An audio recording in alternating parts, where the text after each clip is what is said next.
Hey folks, good evening. Sorry, we're having some technical issues just getting started. I'm hoping that you can at least see the screen I'm sharing. Unfortunately, I think some of us needed to switch the tenant to be able to access it. We can hear you pretty well, Satya, now. I went through the same issue. Can you hear me okay? Can you guys hear me now? Can someone post a message?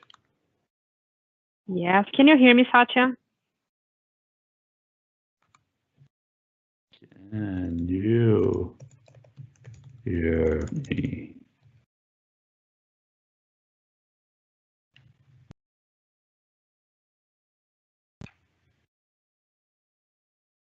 All right, you can hear me now. Okay, so while Vlad and Joseph and the rest of the team try to figure out how to join this session,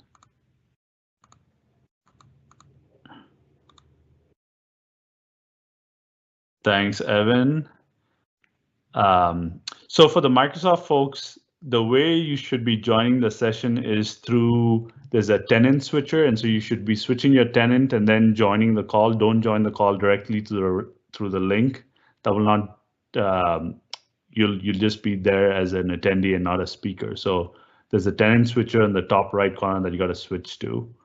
If you're not seeing it, then I think Alex Frankel will give you a contact of someone you need to ping to get the tenant switcher. Fernanda, who's also on the call. Fernanda, I don't know if there's a way for you to give access to someone, the tenant switcher as well. Yeah, I have to wait until the switch tenant. And I'm not sure if you can also hear me. Can you hear me okay, or you're not hearing me at all? And Fernanda, if you're talking, I can't hear you. Okay, I just validated that you cannot hear me. I'm going to post in the chat.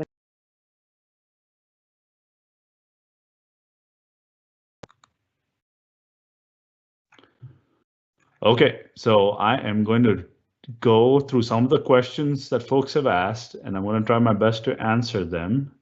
And folks, if you can, trying to think of how to do this.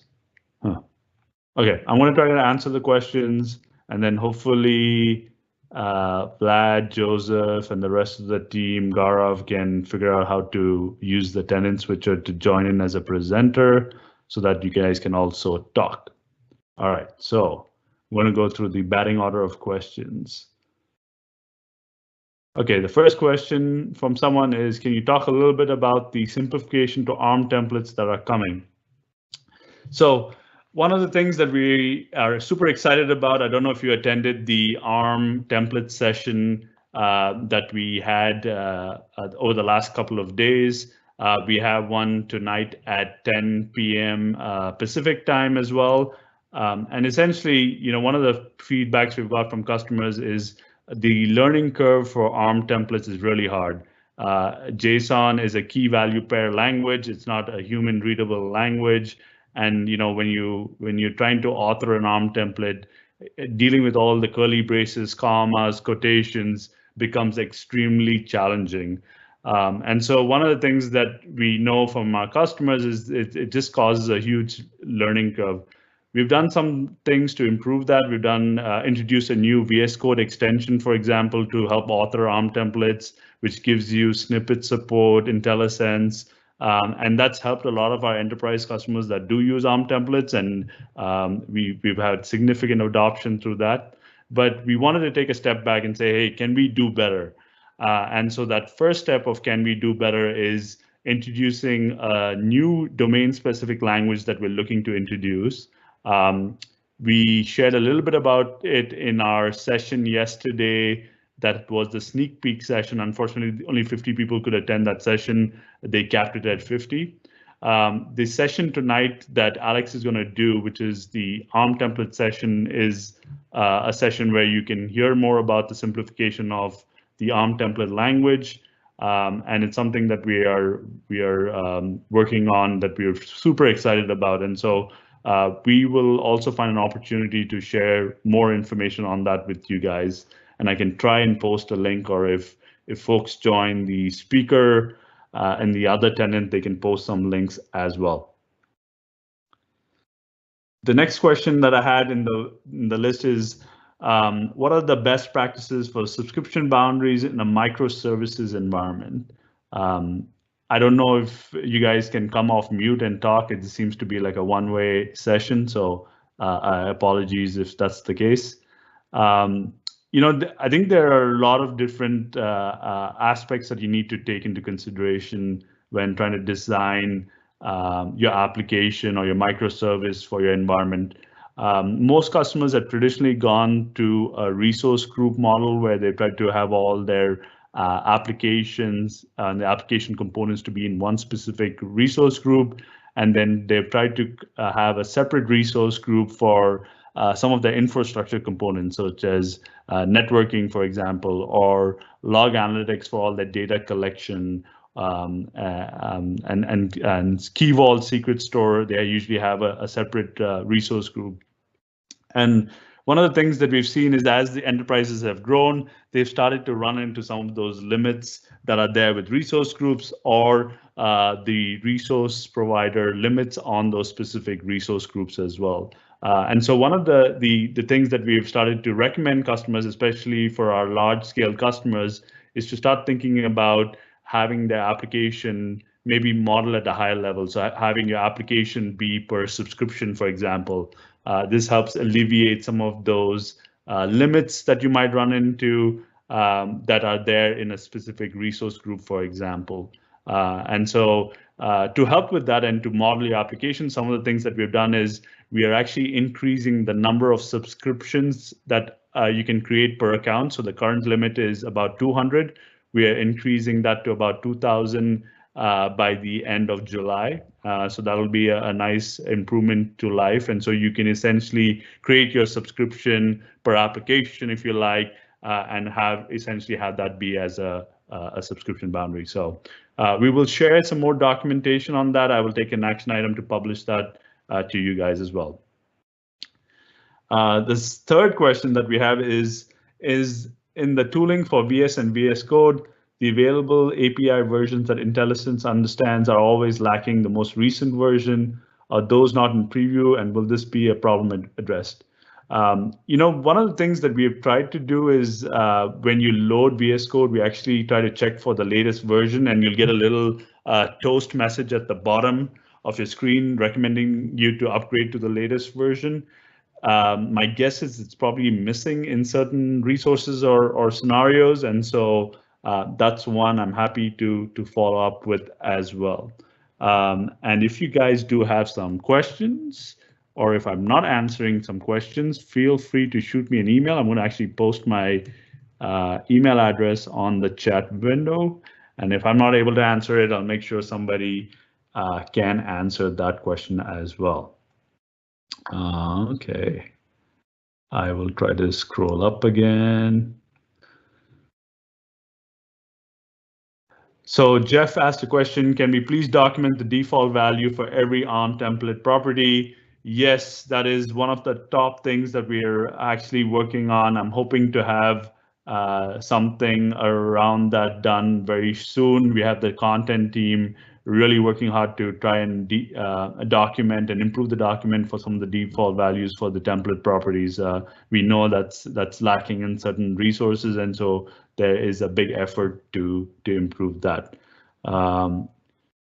The other question that Jeff S asked is, when can we write ARM templates in YAML? I think one of the things that we did is some extensive research with our customers around, do we have ARM templates which are currently JSON based? Do we introduce YAML?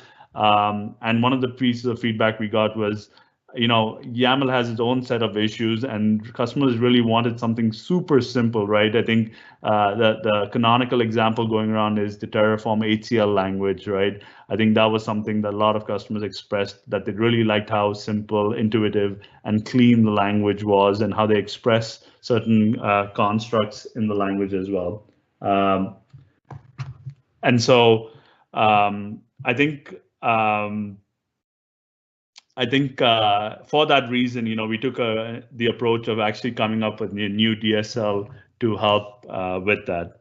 And so that's really the reason why we went down the DSL approach. Stephen Pope asked, if you had an entirely PowerShell deployment today and you wanted to switch as much of that as possible to ARM, which tool would you author it in and how would you start? I'm not sure I completely understand that question. You had an entirely PowerShell deployment today and you want to switch as much of that as possible to ARM. Which tool would you use to author it and how would you start? I think my recommendation is if you want to start authoring your ARM templates, I would start by actually using the VS Code extension. I think the VS Code extension does a really good job of giving you snippets, and so you can actually build on that. It gives you IntelliSense, and so that makes it really easy for you to actually author and develop your ARM templates. The other thing that we do is a ton of our customers actually use the ARM Quick Start template gallery. Brian Moore, who does an awesome job of keeping those up to date and running daily tests on those. That's a great way where you can actually steal those templates, and there's over 900 different template combinations that are there in the ARM template quick start gallery that you can take those templates and actually run them and get started as a way forward. So Stephen, if you want to shoot me an email, I'm happy to share more guidance on that question. I'm also happy to take more questions on that as well.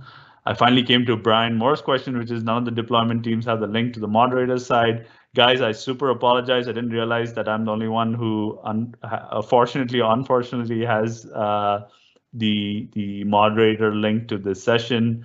And Vlad and Alex just texted me saying that apparently they can't switch it at this time because the session has started. So that's a bit of a bummer. I guess you guys are stuck with me for the next few minutes. Lehigh B, although ARM templates are declarative, some resources like Cosmos DB, Key Vault are not override friendly. Is there a not script valid way to check existence of resource and then continuing with deployment? I am not sure I completely 100% get the question, but I will try to understand as best as I can. And again, shoot me an email. I'm happy to try and answer that over email as well. So today, one of the challenges that we see is some of these resources, Key Vault,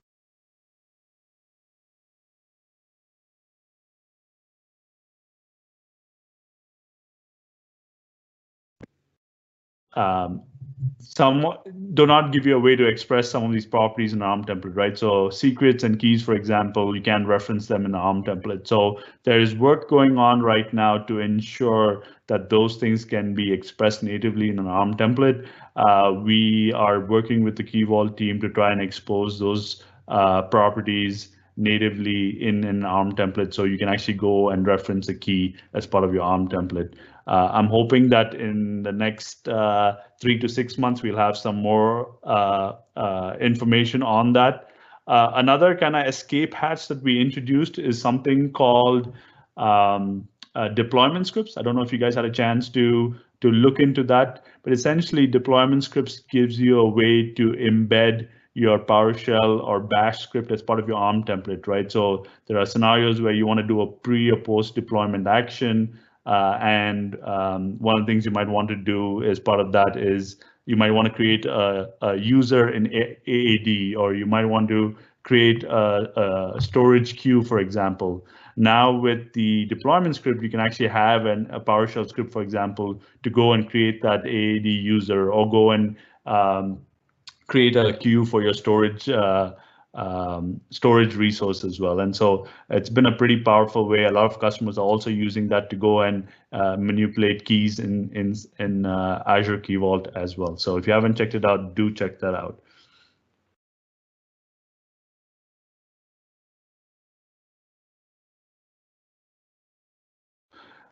the question by Sam, is there examples somewhere how to deploy policy definitions with ARM, more specifically how to use the policy parameters?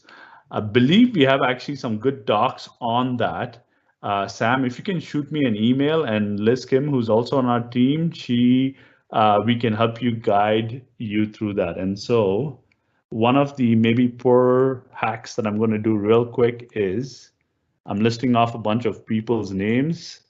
I'm actually just going to put them on the window so you can see their contact information.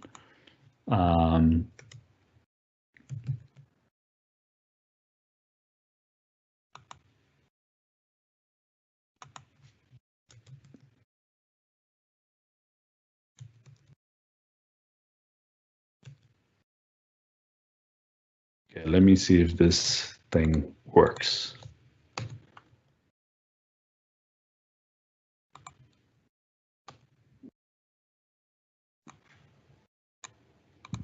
All right, so not the best, but at least you can see some of the contact information of people that you can contact. Sorry.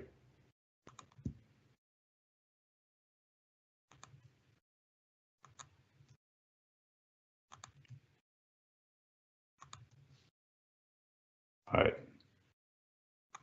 So policy related questions, please feel to hit up Liz Kim. She can help answer those questions for you.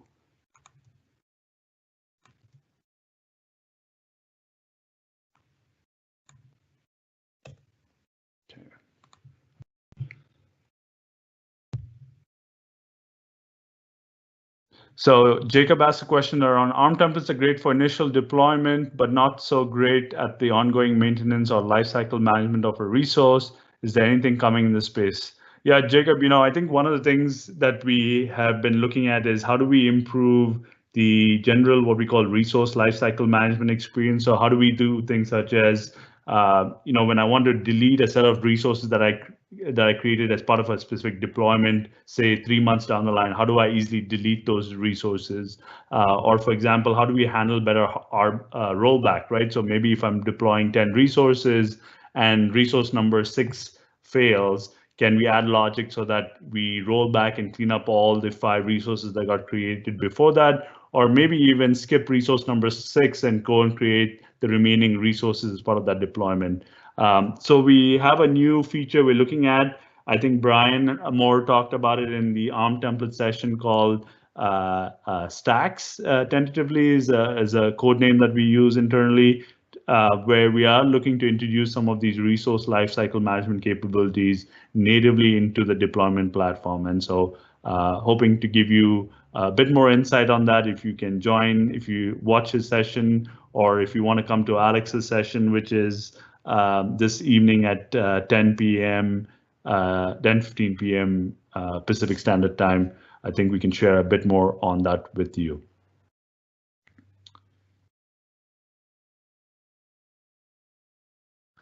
Michael Lane asked a question is, how can I use Azure Resource Manager to do setup cost analysis on my Azure instance? I want to basically test if I scaled up a service, how much would it cost change in real time? That way I can interpolate the full cost. Yeah, Michael, I think this has been a topic that we've been thinking about. Estimating cost is always a tough one. I think it's easy for resources such as virtual machines where the cost is fixed, right? You're paying per core, and so you can estimate if you increase it to 100 cores how much it's going to cost you. The cost estimator and it becomes a little more challenging for PaaS services, right? Because PaaS services is dependent on the volume, the number of transactions, depending on the type of resource. And so that does become a little challenging to handle. I do know that the field has published a couple of Excel tools where you can actually go and do some of these cost analysis, and you can fill in a bunch of input values and kind of project a little bit of what your cost is going to be. Unfortunately, I don't have that link handy with me, but that would be another good one for you to look at. The next question is again from someone anonymous. It says, where does a tool like Terraform fit into and figure of the Azure configuration? Will ARM have controls and capabilities that will never be available on Terraform? Are there types of deployments that will never work via Terraform? And so I think, I think that's a multifaceted question. I think the first part is, as Azure, we want you as customers to be successful. So we don't care whether you use Ansible, Chef, Puppet, Terraform, or ARM templates to deploy. We really want you to be successful on Azure. And so one of the things we do internally is we actually build the Azure providers for Terraform as well. So we are committed to making you successful using whatever tool that you may want. But we do feel that the platform native capabilities is really the way to go. An example for this is if you use ARM templates, there's no state file management, right? You get some of those. You don't have to worry about having your state file, storing it in a storage account, managing all your secrets to that storage account. That all that headache goes away. You have day one resource provider coverage when you use an ARM template. So when a new resource is in public preview, you have an ARM template that's available that you can use from the quick start gallery.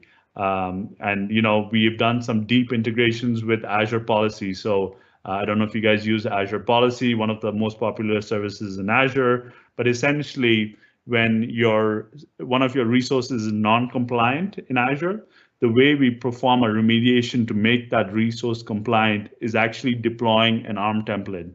And what's great is if you use ARM templates, you can actually modify that remediation to do whatever action you want as well, right? So if you want some custom action to be performed on that resource when a remediation is performed, you can actually go and put your custom ARM template to go and perform that action. So those are some of the benefits of using the platform native capabilities. We totally get there are customers who have multi-cloud scenarios, and therefore they need some tools that can work across clouds. But if you're primarily an Azure customer, we recommend using the platform native tools.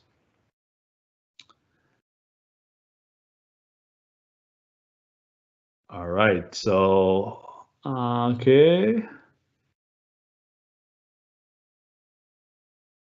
And Vlad, thank you for responding to some of the questions in a question and including your email address. If the other folks that are still there, if you can do that, that would be great as well. So Michael Lane's question, will the new Azure ARM template language be published so that open source manager connections can be aligned with everything else? Yes, so the plan is to make the new ARM template language open source, so you as a community can contribute, you can make changes, and more importantly, I think one of the things we want to be is transparent with you on the work we are doing, right? And I think making sure it's open source, you get an idea of what we are working on next, and providing you guys transparency on the work that we're doing. And I think that is super important for you guys. It's super important for us. And so that is something that we are making sure that we are doing. And again, if you're interested in participating, just shoot me an email on the new ARM DSL language. I'll be happy to get you into the private preview once you are ready. Another anonymous question is, where can we find more about the new ARM language? If you want to send an email, so if you're interested in the ARM language, these are your best friends. So if you want to send an email to these guys and get access to the ARM template language, new ARM template language. Alex, Anil, and Brian are your go-to guys on that front. Shoot them an email. I'm sure they'll get you access to the preview. Liz and Kemley are our, put them together.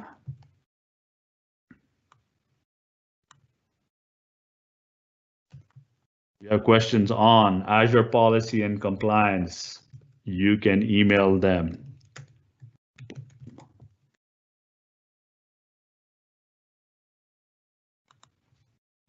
If you have questions on management groups,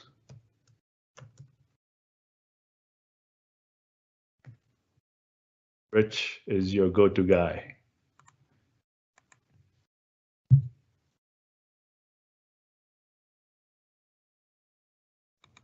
If you have questions on extensibility, Gaurav and Evan.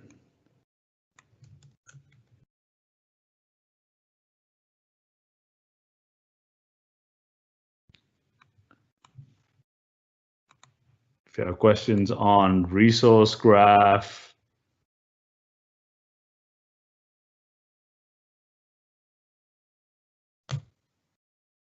Layla is your go-to.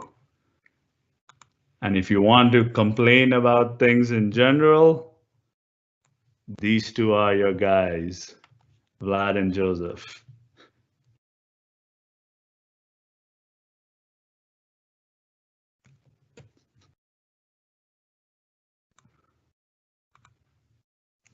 All right, let's continue with the questions. So at least I'll try to get you guys.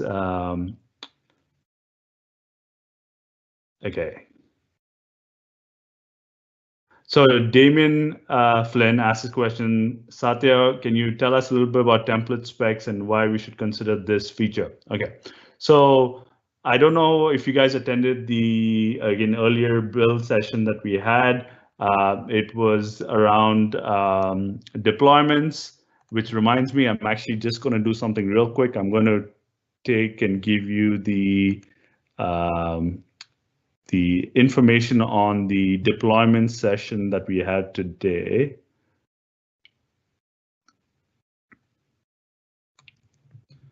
So if you didn't attend the build session, we have another repeat of that session today at 10 p.m. Pacific time. The code is INT146C. So you can sign up for that. Alex, Brian, and Angel will walk you through some of the new investments that we've got going on. So coming back to the question around template specs. So one of the big challenges we've heard from customers is today, when you do a template deployment, we just send the template to the ARM control plane, and we go and the template is taken and goes and deploys all the resources. We heard from customers a bunch of requirements around, hey, in order for me, I want to stage these templates, right? Maybe I want to reference them or something like that. I have to put them in a storage account, which is a pain to deal with. And so what template specs is very simply is basically hosting your template in the ARM control plane, right?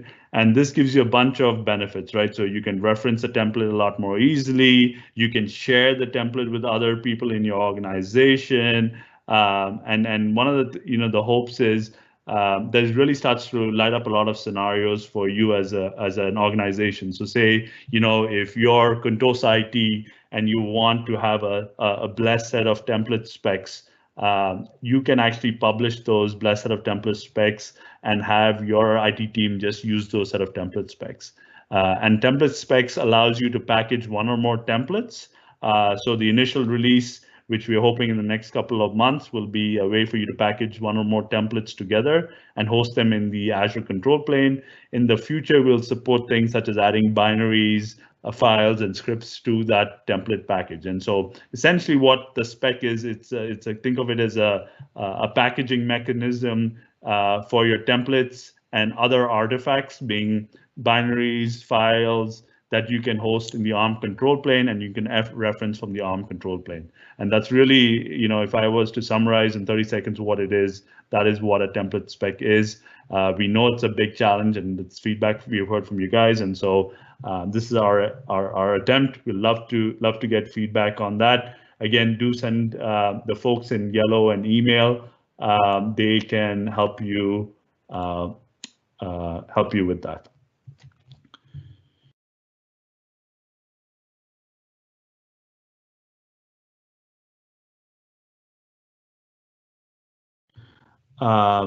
So someone asked a question, is it the long-term goal to have every Azure resource to be managed by ARM? Some resource types are better than others right now. For example, try setting up Azure Service Bus, Geo, disaster recovery, not really supported.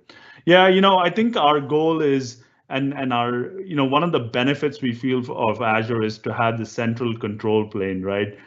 Joseph's team, who drives the ARM control plane, really, I think one of the mission statements is to have a central way to configure and manage all your Azure resources in a consistent manner, right? We don't want you to have to go and use the API surface for certain actions and try to go and do some operations that are only exposed to data plane. We really want to have everything exposed in the ARM control plane. And while we do see there are certain RPs that may not have everything exposed, our goal is to try and get to that point. So I think one of the asks that we have for you as customers is, if you see these seams with the RPs where things are not exposed in the ARM control plane, do let us know.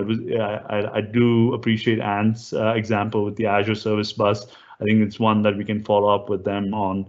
But yes, do send us these examples where we may not be working as expected. So Michael Lane, will you show the sneak peek? I'm guessing the sneak peek is on the ARM, new ARM DSL.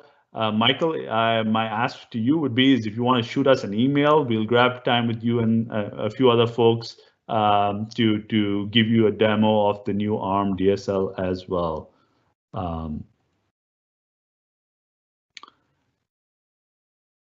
Thank you, Angel Perez, for posting all those helpful links. Okay, all right, so I went through the published questions. I'm now going to go through the new set of questions that I have not been answered. Okay. Nathan, I'm sure there are a ton of after yesterday, but the expected time turnaround. So Nathan, I think your question is, you signed up for the Yammer group, but you don't know when the turnaround time is. Yes, unfortunately, there's a long process where the customer experience team that we have will, they review each customer that joins the Yammer group, just make sure that the person joining meets the policies. And so one thing you could expect is getting an email from them in a couple of weeks, giving you instructions on how to join the Yammer group. So if you do not get a RSVP or do not get an email back from them, that's something that they will get back to you on. So Michael Lane said the ARM template session was full. I think that was the sneak peek session. If you can join the 146 session that we have tonight, I'm sure we can share a bit more at that time as well. Is there going to be a recording of this available? I'm not sure. We had a hard time getting the rest of the folks on this invite. I'm not sure if the recording is working. It seems like it's recording, so hopefully maybe we can share it. If not, one thing I will do is if you do send me an email, so here's my email address. One thing I can do, if you guys are interested in, is I can put it in a nice hot pink color. I can actually take all the questions that you guys have submitted and send you an email back responding to all the questions so that you have it handy as well. So that's something I can promise I can try to do if you want to shoot me an email about this. Neil, thank you for answering the other question.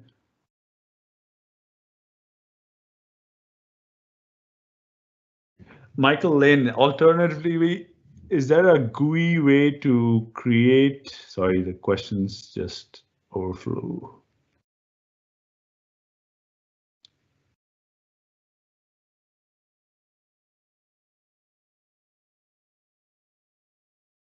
Hi, Satya, you can check the published one.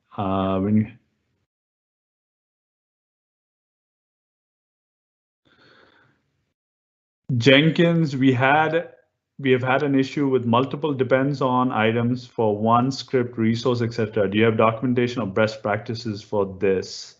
I think we do have some documentation. My ask would be to shoot me an email or the folks in yellow an email, and we can share a bit more detail on that. Jenkins, you posted your contact info, so thank you for that.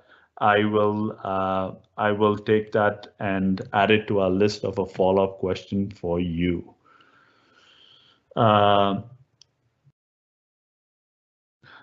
Nitin asked a question, is there a way to change the frequency of when the policy rules are run? Hopefully something more frequent.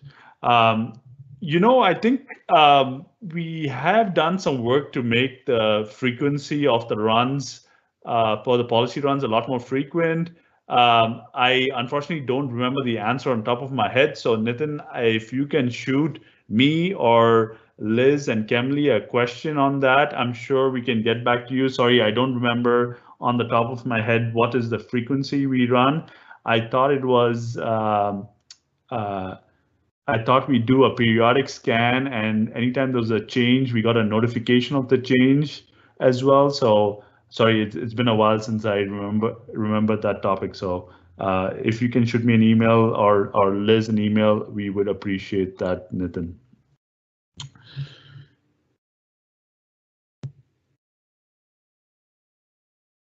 Okay.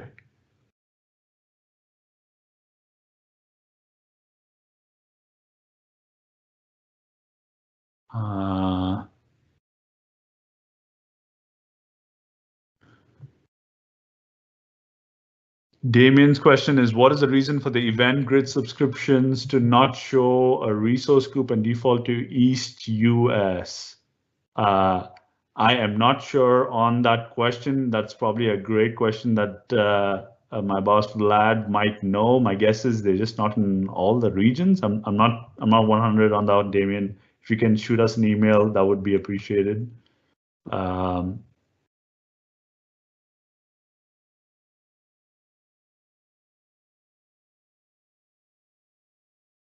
Okay.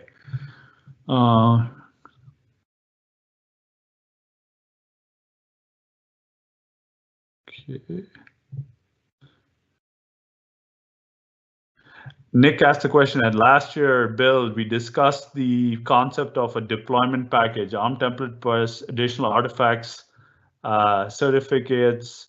Today we had to stage these artifacts in the storage account. Nick, I don't know if you heard my little spiel on template specs, but template specs is that mechanism to package your ARM templates and other artifacts. Again, it's in early private preview right now. We're hoping to get something out in the next month. If you want to know more about it, attend this session that we have today, or if you can't wait, send me an email, or the folks in yellow an email, and we can get back to you and share a bit more detail on that front.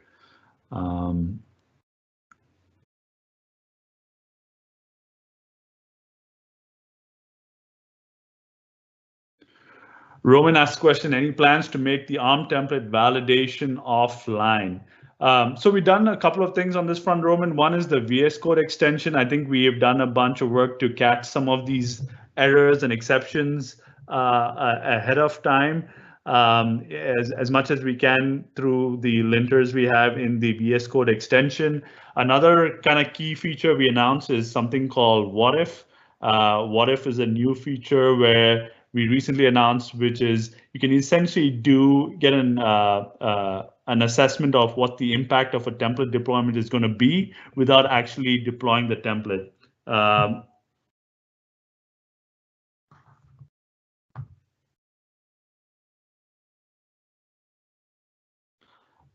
Okay, I got a message from Alex. Alex, I got your message. Talking call, but you know.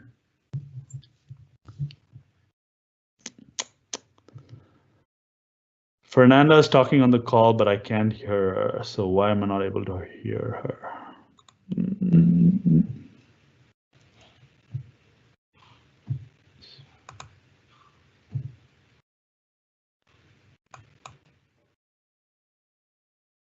Fernanda, can you hear me now? I can hear you loud and clear. Can you hear me? I can finally hear you. Awesome. Wow. I felt like I was a radio host for a while over there, man. No, I've been here trying to bounce the questions, and I'm playing a separate window with Alex and Vlad. So we're managing a couple of questions. So I would ask you to really focus on the ones that are moving to the published window, because the others I'm really managing with Vlad and Alexander. So then we don't end up answering the very same question. Okay, so you want me to go to the published window?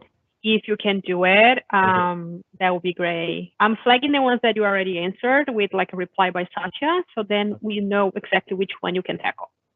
All right? So the only question now is I'm going to start looking at the 603 timestamp onwards, right? Yes, perfect.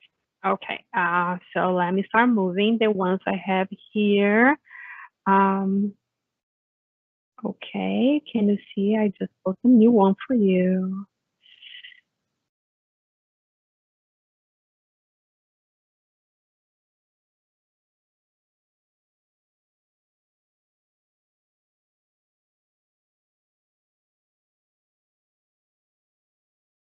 Are you able to see it? Is this by Leah? Yeah. So Leah's use case, deploy a key vault. It would be nice to reference the deployment account's AD object ID to the key vault access policy. Will we be able to reference any information of the deployment account? Leah, I need to understand your scenario a little bit more, so I do apologize if I'm not answering your question on that one. I don't know if your question is about referencing the keys and being able to do that a little easier, or is there something in the, will you be able to reference any information on the deployment account? Okay, I am going to need, can you send email?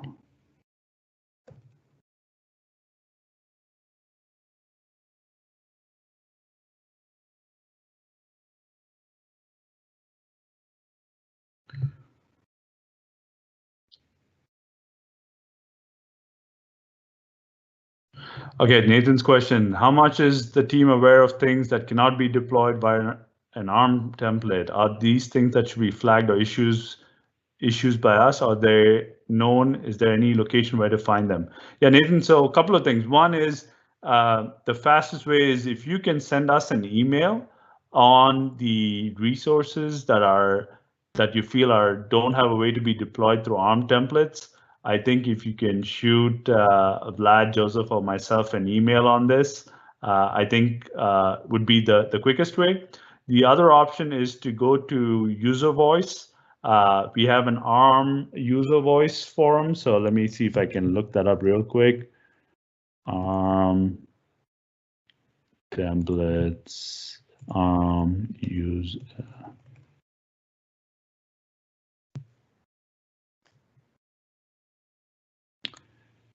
So I'll paste the link into the chat, but essentially we have a user voice forum where you can actually go and post some of these issues as well. So I recommend that's another channel where you can flag some of these. That would be great.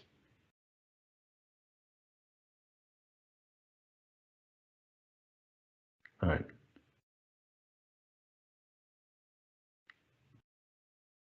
Thank you, Evan, for answering the other question. Brian K. Repeat, I'm still new to ARM, quite experienced with AWS CloudFormation. I'm missing a setting. It seems there is not a rollback or fail process.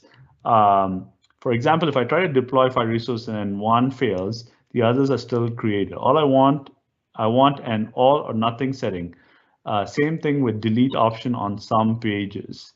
If I create a new VM and part of the VM fails, there will be a delete button on the summary page, but it only deletes the deployment log and not the actual resource. This is a good session. Thanks. Oh, thanks, Brian K. Appreciate it. I did feel a bit like a radio jockey on this one, doing it all by myself. Glad it's coming off as fun. So, Brian, I think to answer your question, there is a way to do this. It's called on-error deployment. It's a setting that we have where you can configure it in your template, where if your template deployment fails, it'll do a rollback to the previous state and clean it up. There are some caveats to using on-error deployments. My ask for you would be to send me an email and I can share a little bit more on the error deployment capability that we have today. While the on-error deployment capability is there, I think we've heard from our customers it's not as robust as we would like it to be, right? You're someone from AWS, and so you know AWS has a concept of stacks, which basically gives you that granular rollback and roll forward capabilities. And so we are looking to introduce some of that. Brian Moore, who is driving some of that effort around what we call resource lifecycle management. And so if you're interested, we can get you into at least get you into giving us some feedback on what are some of those scenarios. So we have a way to do it today. We're trying to make it a lot more robust and rich and very similar to what AWS has done. And we can share a little bit more with you on our plans on that front. And thanks for the kind words of support.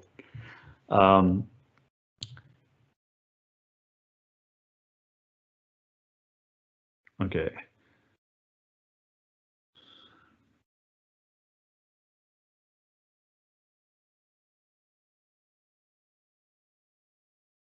I think some of these questions I feel I've answered, but for an advanced app service deployment workflow with MS Deploy. Roman, my ask for you is you had some specific feedback around the app service deployment workflow with MS Deploy. I think your feedback is really around documentation and documentation not being really great. My ask would be is can you please send me an email?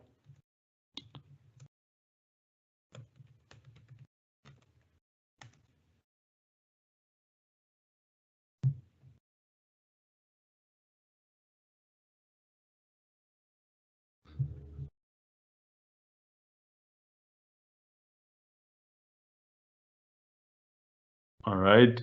I think Danielle tried to actually answer a question around the policy definition, so thank you for that. Azure functions that work in on-prem work in private file. I thought I answered that question as well. I answered this question as well.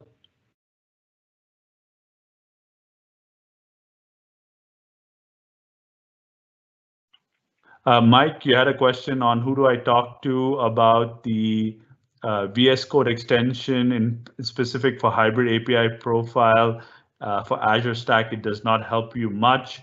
I forgot to include the gentleman's name. So Neil Peterson, who's an awesome person, is a great person for VS Code. So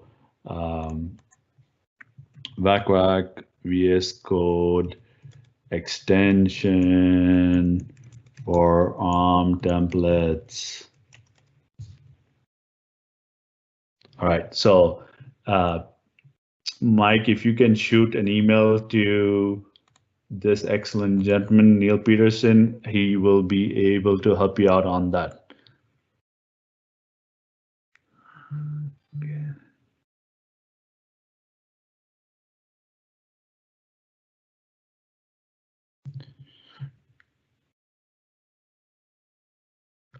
Nick asked a great question. So Nick's question is, are there any near-term plans to support provisioning AAD resources, service principals,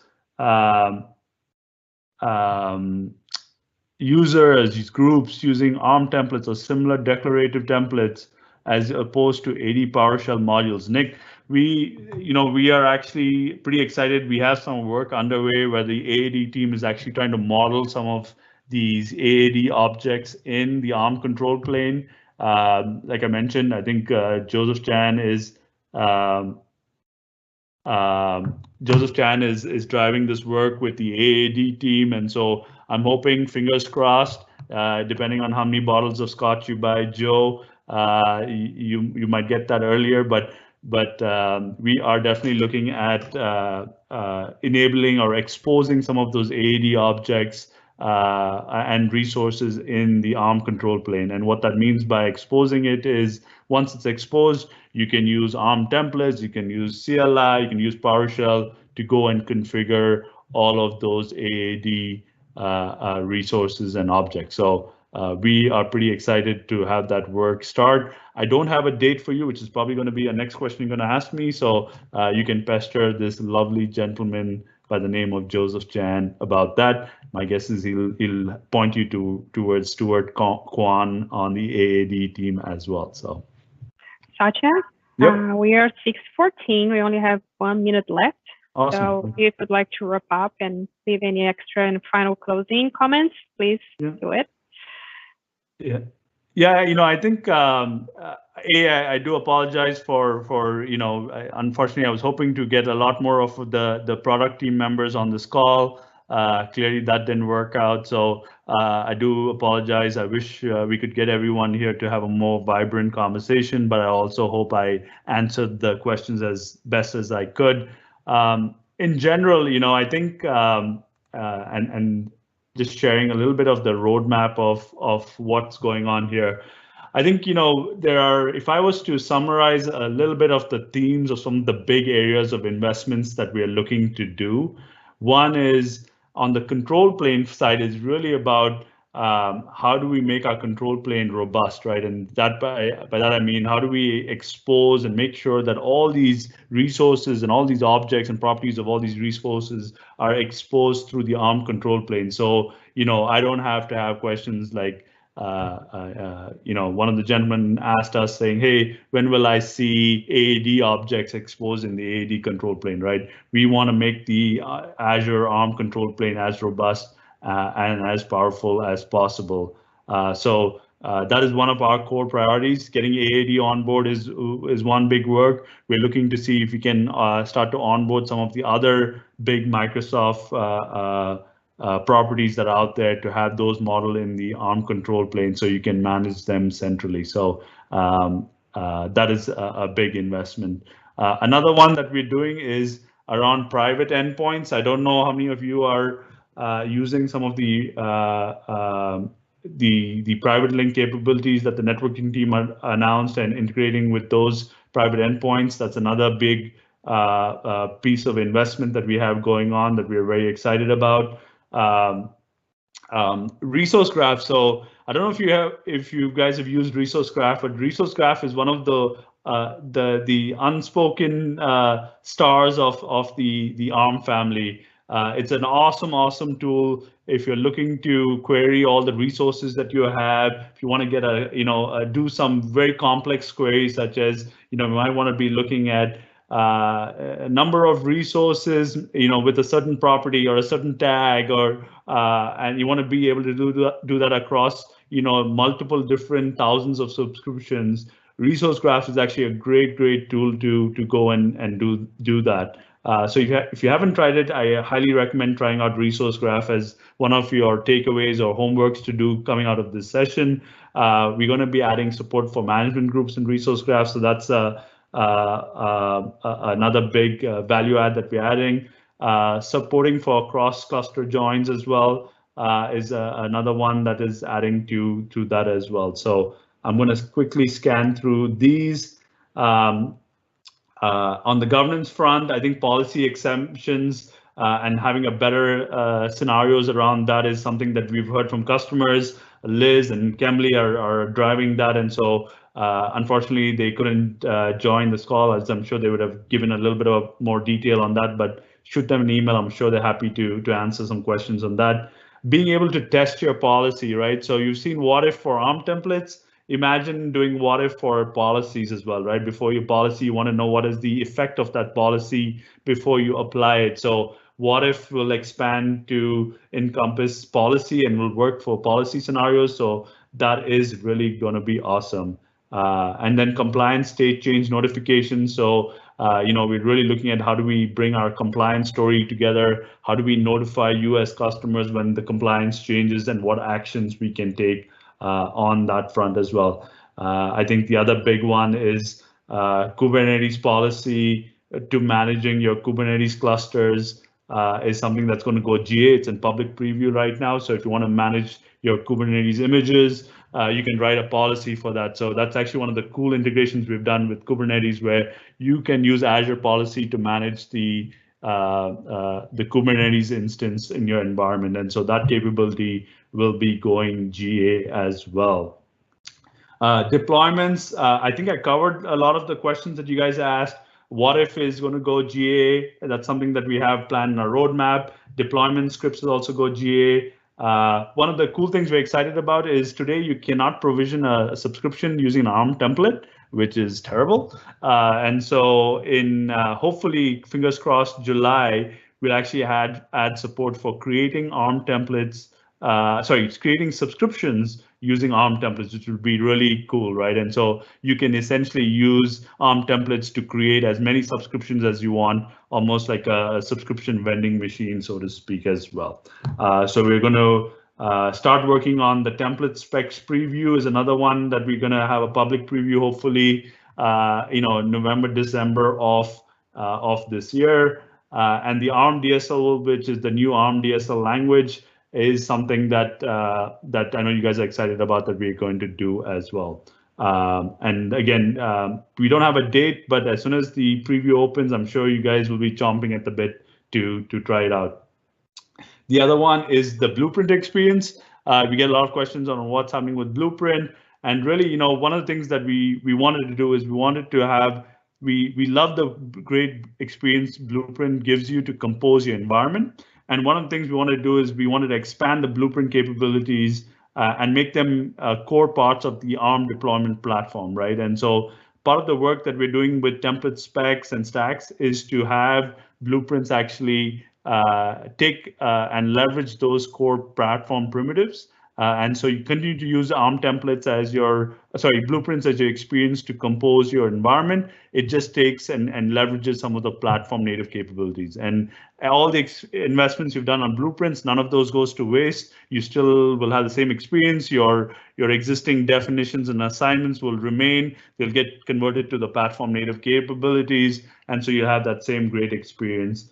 We were just spending a little bit of time to just get those capabilities to be platform primitives, which enables and benefits the whole platform. So from an extensibility side, managed applications, custom meters will go GA. I know Evan was pretty excited about that. And so that's something that's coming, which will really help our MSPs who are looking to have and publish offers for managed applications as well. Support for custom action capability in managed applications. Being able to run scripts is something that you'll get to leverage as part of the managed applications as well. So I'm a couple of minutes over time. Thank you so much for putting up with me and listening to my bad jokes and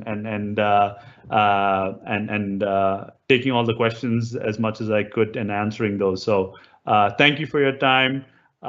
Here are the email addresses. If you want to take a screenshot of those, take a screenshot and keep it handy with you. But thank you for your time, and let's keep the conversation going. One of the things our team is very proud of is we love to keep in touch with customers and get your feedback throughout the product development lifecycle experience. And so keep us in the loop. Ask us questions. Don't feel like you have to go through some forum. We are there to help, and so feel free to reach out to us. Thank you for your time. Have a good evening and stay safe. Thanks, everyone.